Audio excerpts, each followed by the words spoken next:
Hello বন্ধুরা, সবাই কেমন আছো? আশা করছি সবাই খুব ভালো আছো। আর তোমাদের ভালোবাসায় ও আশীর্বাদে আমি এবং আমার পরিবারের প্রত্যেকটা মানুষই খুব ভালো আছি। তো তোমাদেরকে সবার আগে বলছি অনেক অনেক অনেক সরি, তার কারণ আমি অনেক দিন ধরে কোনো লং ভিডিও আপলোড করছি না। আমার গ্যালারিতে কিন্তু অনেক ভিডিও আছে, কিন্তু আমি এডিট করে উঠতে পারছি না। তার কারণ আসলে ছেলের শরীরটাও একটুখানি খারাপ, একটু ঠান্ডা, তারপরে একটু স্কিন প্রবলেম হয়েছে। আর নিজের শরীরটাও একটু খারাপ, আমারও একটু পায়ে খুব ব্যথা, কেন জানি না। ডাক্তার দেখাচ্ছি, ঠিক আছে। তো যাই হোক, সব কিছু সাইডে রেখে তবুও চিন্তা করতে হবে ভিডিওর। তো চলে আসলাম একটা নতুন ভিডিও নিয়ে। তোমার ভিডিওতে সবাইকে অনেক অনেক অনেক স্বাগতম। আর আজকে রান্না করব পাস্তা। আর এসেছিলাম বাবার বাড়িতে। তো মা বলছিল যে, বাবু, একটু পাস্তা আমি নিয়ে এসেছি, তুই একটু করে দে তো, কারণ আমি পারি না, আমার একটু খেতে ইচ্ছে করে। তো যেহেতু মা এখন রান্না করতে পারে না, পাস্তা কিভাবে রান্না করে, আর এখানে 300 গ্রাম পাস্তা এনেছিল মা, আর 4টে ডিম এনেছিল, টমেটো, পেঁয়াজ, লঙ্কা সবটাই আমি কুচি করে নিয়েছিলাম।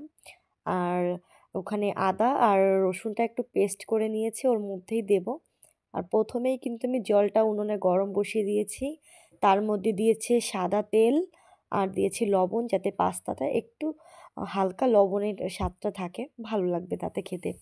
আর পেছনে দেখো আমার ছেলে, আমার দিদির মেয়ে, আমার ঠাম্মি বসে আছে, দেখছে আমার ঠাম্মি নতুন রান্না আর কি। আর ওখানে পেছনে ওরা দুষ্টুমি করছিল। আর দেখো মা কিন্তু আমার আদা রসুন পেস্টটা বেটে দিয়েছে, করে দিয়েছে পেস্টটা। আর এদিকে আমি পাস্তা কিন্তু নামিয়ে নিয়েছি।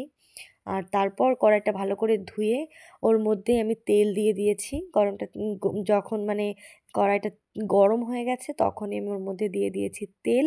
আমি করেছি সাদা তেল দিয়ে। আপনারাও যারা যারা বাড়িতে করবেন তারা অবশ্যই সাদা তেল দিয়েই করবেন, কারণ সাদা তেল দিয়েই ভালো লাগে খেতে। সর্ষের তেল দিয়ে আসলে এই সব খাবার দাবার ভালো লাগে না আর কি। তো প্রথমেই কিন্তু আমি সাদা তেলের মধ্যে ডিমগুলো দিয়ে ভালো করে ঝুরঝুরি করে ভাজা করে নেব। তো ডিমের মধ্যে আমি হলুদ দেবো না, শুধু একটু লবণ ব্যবহার করব। লবণ দিয়ে আমি ভালো করে ডিমটা ঝুরঝুরি করে ভাজা করে নেব। মানে পুরো সাদা সাদাও হবে না, আবার একেবারে হলুদও হবে না, মিডিয়াম মতন সুন্দর করে ভাজবো, ঠিক আছে। তো আমার কিন্তু এদিকে ডিম ভাজাটা হচ্ছে আস্তে আস্তে, আর পেছনে ওরা দুষ্টুমি করেই যাচ্ছিল অনবরত।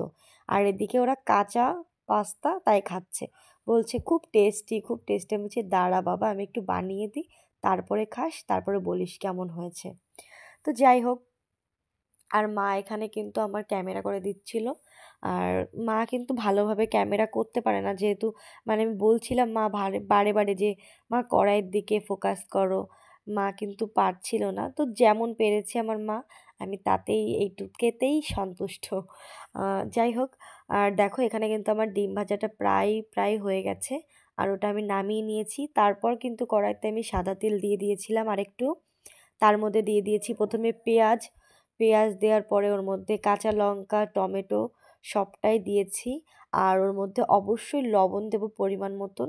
আমি কিন্তু এখানে কোনো হলুদ ইউজ করিনি, কিন্তু আপনারা যদি চান একটু হালকা কালারের জন্য আপনারা ইউজ করতে পারেন। আর দেখো আমার কিন্তু এখানে ভাজাটা প্রায় হয়ে গেছে, এর মধ্যেই আমি এখন দিয়ে দেবো পাস্তা, ঠিক আছে। তো চলো, দেখো পাস্তাটা আমি দিয়ে দিচ্ছি। আর পাস্তাটা কিন্তু অবশ্যই সেদ্ধ করার পরে ঠান্ডা জল দিয়ে একটু ধুয়ে নেবে, তাহলে পাস্তাটা ভালো থাকে, একটার সাথে একটা লেগে যায় না।